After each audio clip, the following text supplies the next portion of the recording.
What do Ironman athletes eat for breakfast, especially on a long training day? So, my name is Nick Lawrence, two-time Ironman, and let's get right into it.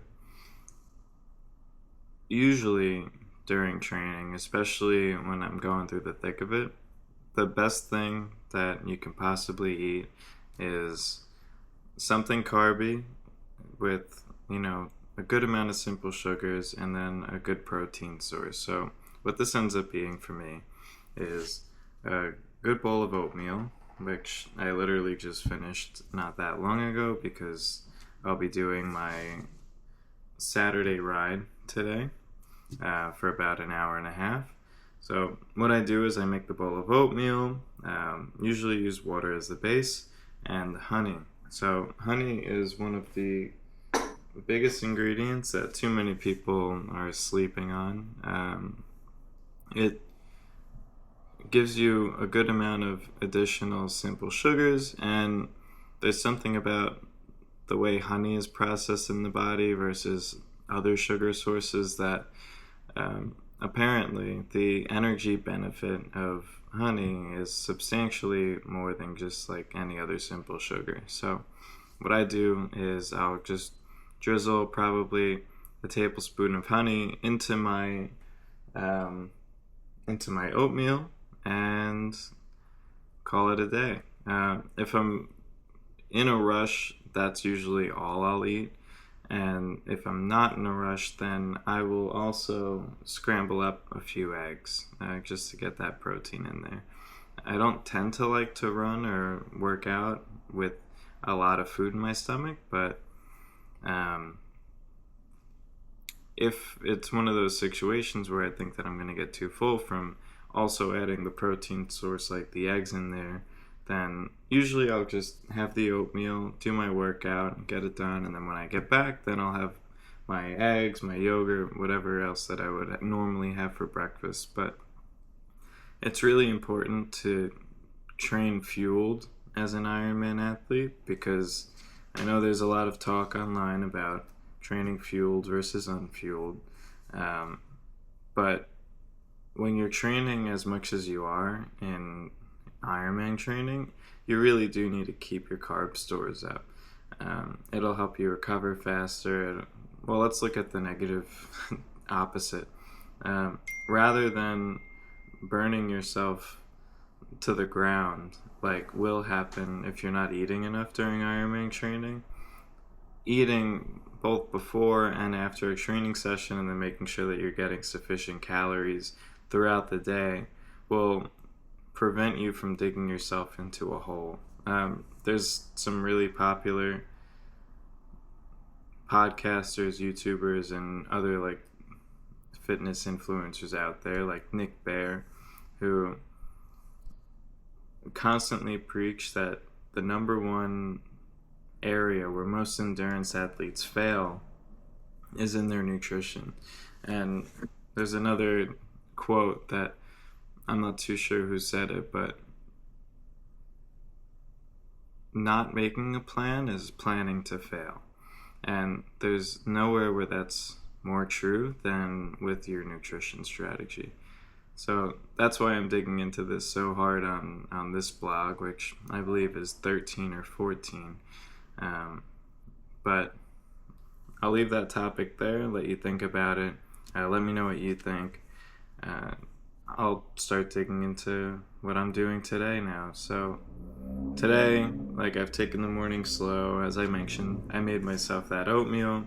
Usually start the day with at least one espresso, and then I'm planning on just getting right on the bike, and today's an hour and a half ride, as I mentioned.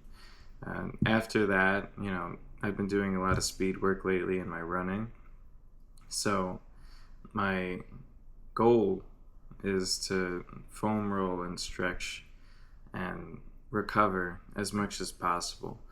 When I have a weekend day, I really try to not overfill it with activities. Like maybe I'll be studying or working on something at home, or maybe going out and like spending time with the family or the girlfriend. But I do try to keep my plans to a minimum on the weekend, especially after a long work week, a long training week, late nights of studying or working, you really do need to, or I believe you really do need to give your mind and your body just time to relax. And that's, that's my personal belief. You might think otherwise, but allowing myself the space that I do has definitely helped me not burn myself out, even when pursuing such high level goals. Like, I just got my PE. That's like a really high level goal. I finished the Ironman, my second Ironman this year, with a nearly 3-hour PR. That's a really high level goal. Things like that, if you're not careful, can really just sap the rest of your motivation and make you feel like you're just grinding away at yourself. And it's important to not allow that mindset to sink in. And you'll get close, especially if you're deciding to go for your first Ironman.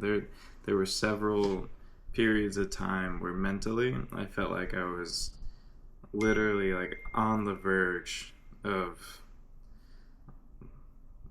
just like teetering between like a healthy mental state and a very unhealthy mental state. Like, I was approaching almost every workout as if it was a chore and like somewhat negative, and that was affecting my performance in those workouts. And it was also, I believe, affecting my recovery, because everything is everything. Everything is tied together. Your mentality dictates how your body operates, and there's nothing more real than that I would like to impart on anybody, that everything really is all mental, or mostly mental, 99% mental.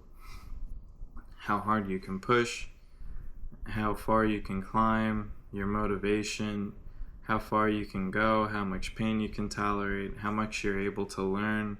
Everything is dictated by what's up here. And sometimes that means not overthinking. So what's up here should be dialed forward or back, or skewed in a certain direction to allow for the most benefit. So we covered a whole bunch of topics today. This is how my brain works, jumping from nutrition to training to mental state.